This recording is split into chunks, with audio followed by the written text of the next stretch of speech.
And so this is what we think and we believe that it's the best thing to do in terms of at the moment, based on what we know. And so I think, like, Mike, I don't want to break your flow here. I felt like you were getting into this area where it's the potential marketing response immediately. What do you think? In terms of what we can do right now? Yeah, I mean, if we look at, well, right now it's still, it's still kind of open slather as such as a market, and will be still for a little while yet. I mean, we're going to put this thing into context. If you look at who's not doing it at this stage, well, that's Google Chrome. So right now, it's still an open market in that 60%, or roughly about 60% of browsers users are on Chrome. That's still a pretty significant market. And that's not changing till 2022, 23, depending on how they go with looking at alternative solutions. So right now, that doesn't change. But certainly within the next couple of years, it'll absolutely change. And the question is whether Google can kind of get through some of their other solutions that they're looking at the moment, particularly around things like the cohort side of things, and being able to kind of create those groups that we can then target, which, let's face it, from a marketing point of view, that's what we really want. That's all we need. In terms of stereotyping, it's what we do all the time. So back to marketing basics. And so I was just going to say, I think it is interesting that the first movers have been those that don't necessarily rely on the third-party cookie for their business model. Google basically does have a lot of reliance of it, and not just itself, it's its partners that rely on it. So that's key for them. But you take the likes of Apple, their business is not solely made on the generation of advertising revenue. It's as much about they're a product business as well as an online business. So I think that is influencing the first movers in this. But I think it's like anything in marketing that we've seen over the years, that people will respond to it and then there will be iterations. And I think that key one in the new piece will be, how do they capture the data and how do they use that data so that it is not necessarily relative to the individual anymore. So it's more, your data is more protected. It's relative to you, so people don't have access to you as an individual, but they may have access to you as a group in the way that you perform, and that type of information might be shared. So I think that's that anonymous audience aggregation. That's that second bullet. And what about and we talked about as a panel before to present this day, was the contextual advertising, meaning that sometimes where you don't have the ability to follow people around the internet, what ends up happening is that marketers and advertising, digital advertisers have to search for actual websites that are related and provide contextual ads. So does everyone agree that it's more like, so let's say you visit a jewelry website, that they're being shown jewelry or gift ideas? Is that what we're going to be seeing response to? And I think that's going to be really good, because I mean, it was the old way to do it, and we got a little lazy with cookies. But sometimes cookies is actually bad for brands, because brand trust comes from that brand treating you correctly. And when that brand was showing up at the wrong time, when you were actually in a moment of wanting to have love with your hobby of cooking, and then this ad is showing up and it's showing up in all of your places, you're not in that media spin, that buying stage. And so you can start to dislike a brand. Where if we go back to contextual targeting, and you're actually looking up what new yacht came out the other day, because we can all afford yachts, and a yacht ad comes up, you go, oh, that makes sense to what I'm doing in this exact moment, in the space that I'm at. And it actually can increase brand trust as well. So not only are they in the right state of mind to get that ad, but they can see your ad more favorably because of it. Yeah, perfect. And so I think that this sort of ties in with, we had a question that was just asked. How much do you believe email marketing platforms like Klaviyo and MailChimp have potential to provide in the future of small to medium enterprises, like collecting emails, segmenting? I think this plays in with the first bullet point there, Nikolai, that it's really comes down to when we start to remove that third-party cookie information, it's going to shift the emphasis on collecting our own data And there's a lot of brands, like even myself, we do this a lot ourselves, where we have like our newsletters and things where you're allowed to, like MailChimp, where you can collect all this data yourself and give people a way to opt in. And so therefore they always have a choice. And so when things do start to shift where third-party cookies are removed from us, you still have that first-party data to some extent. But I mean, like, guys, would you agree that you still need to prepare for this over the next 2 years, because suddenly all of that third-party data is gone and you have to make sure that your first-party data can compensate, right? Well, that's why it's the first one on there, right? Because that's something you can do right now, is you can start working on your, addressable advertising and start getting your consumers to opt in so that you are prepared and you do have a good database. Once that shift happens. Yeah, look, I think at the end of the day, the most effective marketing tool is still emailing, but then you've got to have the first party data collected, so you've got to get people coming to your site. And third party cookies has always been enabled you to, if you like, create the traffic to your site, so that then you can capture the first party data. So it's going to be a bit harder.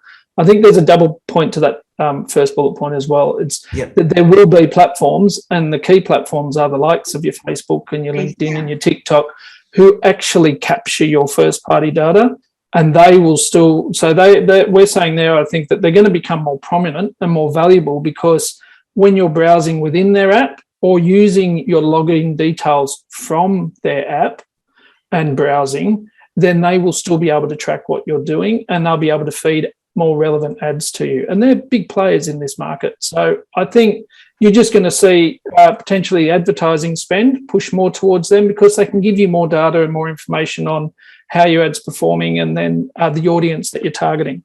And they can do a lot more on around lookalike audiences, etc. And I know we're going to talk about, sorry, go ahead, Mike. No, you're right. Go ahead, Mike. If you look at the sort of Klaviyo and MailChimp and those sorts of email platforms, I mean, the fantastic thing about them for a lot of particularly small businesses is that they'll provide a great gateway or a great tool for collecting lots of information. So where many small businesses just wouldn't have the resources to be able to really get to know from a first party data collection, they just won't have those resources. These tools will allow that to happen. And email is a brilliant way of being able to segment your database and the users to your site, and you can track all of that and track them. So it's really powerful. The interesting thing will be when we talk about the shift in terms of data, tracking, is that we're seeing even within email now with all the prefetch data sort of things coming through, particularly with Mac Mail and stuff next, is that it's going to be a much harder area to be able to track people as well, because all your open rates are just going to be basically useless going forward. So that's a whole nother sort of, I guess, can of worms that we can open up at a different time. Right. But certainly I think in terms of those platforms, absolutely brilliant tools. And I think we'll see a lot happening in that space in the coming years. Yeah. And do we want to have a look at the next marketing behavior? Are we all okay with this slide? Yeah, I suppose just that last point that it will. Oh yes, because the ad is not necessarily individually targeted to you anymore. You're going to be more doing contextual advertising. Therefore, the cost to advertise in terms of display may actually reduce. So if I'm trying to put a display ad on a website, that might reduce because I've got no guarantee that it's hitting my exact audience that I'm looking for. But then I'm going to more value when somebody does actually click. So I'll probably pay more for a click. And Mike, we were discussing earlier, we thought that may actually persuade people to do their ad spend based on clicks rather than, opting for impressions, which is where Ariel was saying, you might, if you're doing an awareness, you might focus on impressions, but you might see a lot more ad dollar go towards click, I think. Yeah, it's not going to be the only way to really feel confident that the work you're doing is actually generating a result. So, I mean, it's not really too dissimilar to what we do now. The click coming through shows us that our ads are actually working and that we're attracting the right people. And then on the website, it's down to the conversion that occurs on the website to then absolutely solidify that the ads that we're doing and the message that we're communicating is doing the right job to actually get someone to inquire. So that none of that changes, but I think you're right, Kristen, in terms of the value, the impression becomes less valuable because we can't be so targeted. And so we have to be a bit more, old school mass media kind of broadcasting. And so we value it less. But obviously those people that then do click, shows interest, then, well, that's worth more. So it will be interesting, but contextual advertising, I think we'll definitely we'll see that rise again in importance. Nice. Fantastic. All right. I've been trying to get to the questions as much as I possibly can. We've had some really good ones in there. I've been answering them as much as I can. All right. So, all right. So the next one is, so that's the immediate kind of response. The next one is number 5. Okay. So the potential marketing response, like in terms of behavior, I'm happy to weigh in on this a little bit to start it off, is that with the potential for this change and this shift, it really comes down to looking at auditing your entire marketing and having a look at what you do and how you're doing it. And that's why, like, as a panel, we sort of put this forward, where we feel like it's that whole diversification of your marketing to reach customers. The same basics, the 101 is still there, where you reach a customer, you profile them, and you find information that's valuable to them, and then you encourage them to engage with you. And so we feel like there will be a shift towards more social media, customer engagement campaigns. I answered the question recently. I think that it's more about, and we've mentioned this throughout this class, is that it's about showing value and getting people to opt in, rather than what has been before, where it's like, well, you've just been tracked. And so it's like, are you providing value and creating content and telling great stories where you're earning people's attention and they're electing to be a part of it and targeted by you, rather than just automatically, I just happened to come across your website and now I see you everywhere. What does everyone think? I know. Like, I've seen my brand on World Media, the COVID stats. Some of the COVID stats. It's back to what you said before, Ariel. Sometimes out of context, it can be very damaging for a brand. And this is an interesting shift and diversifying. What do people think? Weigh in here. From a video, running a video production company, a lot of these first-party data places like our Facebook and Instagram and TikTok, and they're very video oriented. So I do think video is going to be king in this movement. And I think it's not just doing video, because you can't just, as we said, throw something out there and then just have it follow you everywhere. I think we're going to actually see a big rise in sequential video advertising. So instead of, as we said, cookies just throw your ad all over the place, you're going to have to purposely bring your clients on this journey.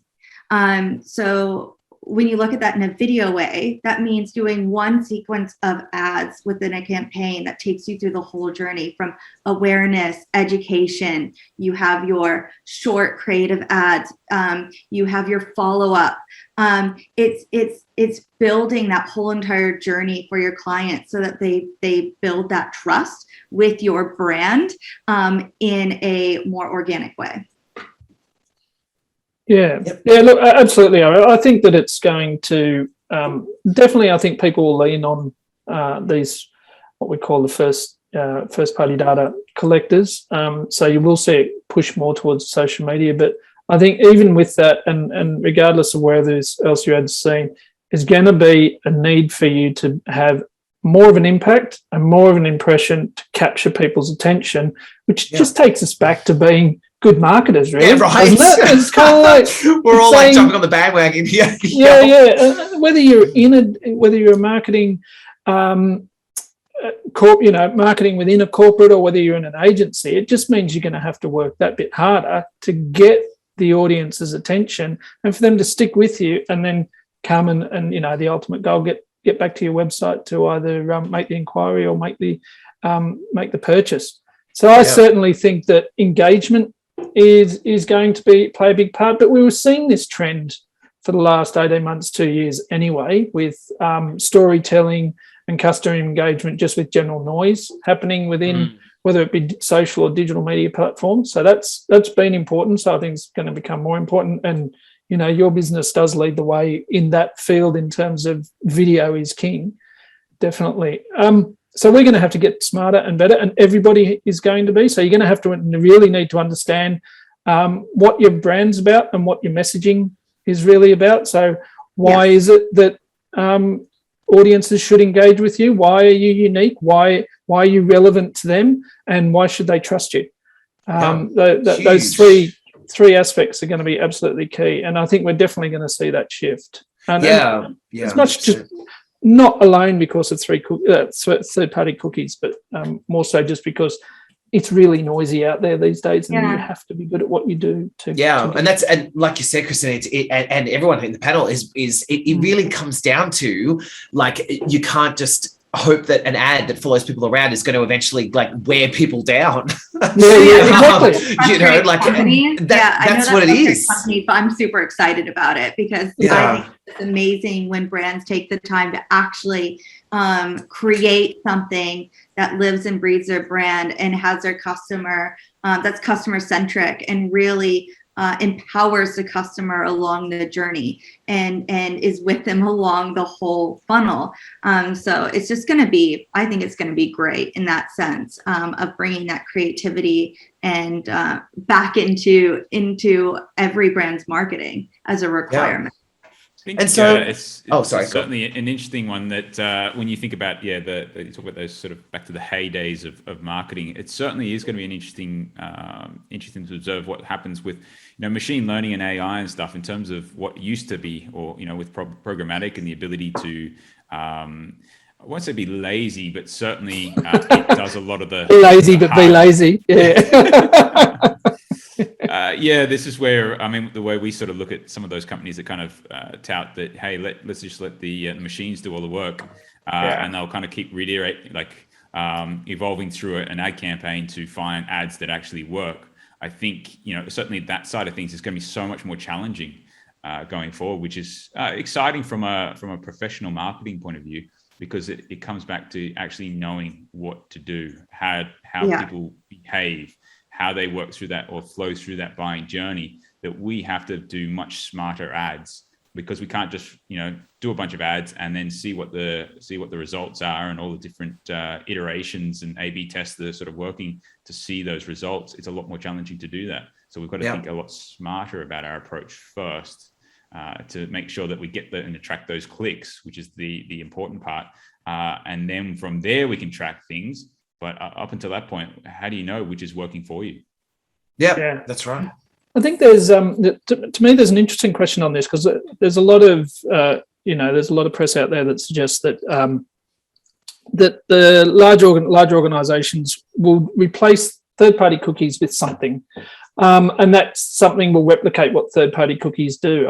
I'm not entirely convinced that that's the way that it's going to roll out, because I think because we have legislators involved in this now, they will look for the intent of the application as opposed to, is this a third-party cookie or not? They would just say, what's the real intent of what you've just created? And I think that if you're crossing the boundaries of anonymity and privately owned information, then I think that a lot of them will get pushed out. And I think that's possibly, this is a big speculation on my part, but I think that's possibly why the likes of Google have put out, in context what they intend to do in response. Like, they've announced Flock and they've announced their privacy sandbox, etc., but they haven't actually delivered it yet. And I think that's because they don't quite know. They're not sure of themselves. They don't know. They've got loads of technology there, but they don't quite know how they're going to get around this so that it doesn't get tripped up by, legislators looking at it and going, well, you're still just doing what you were doing before. So I think there will be, the requirement to evolve, and everybody on the call should evolve in a way that really doesn't have a reliance on third-party cookies anymore, because I think they will just disappear. And although we will get audience aggregation that is anonymous, I'm still thinking that is only going to go so far. Yeah. Mike, Ariel, do you agree with that? Yeah, we've even on the chat been writing. Like, I'm of course really excited, and I have to admit, even though this hasn't happened, well, we said it is happening. It's starting to happen. Yeah, it's sorry. Yeah. We've noticed at our production company, because we're a creative video agency, so we actually offer strategy and creative, and I would say a year ago, a lot more bigger brands would just go, no, we just want a video. Like we don't care to look into it. We just want to get people to click through and utilize cookies. However, this year we have seen a lot more brands engage in going, okay, let's look at this more holistically. Let's strategize and bring creativity in this so that we can, really be there for our consumers. So I think the brands are seeing that. They're seeing what's happening and they're getting prepared for it. And that's one of the best things you could do, really, is start testing cookieless solutions now. Because if you can do that and you can master it, you're not going to be in such a difficult situation when it happens. Yeah. And so that brings us to the next point, which is what to do.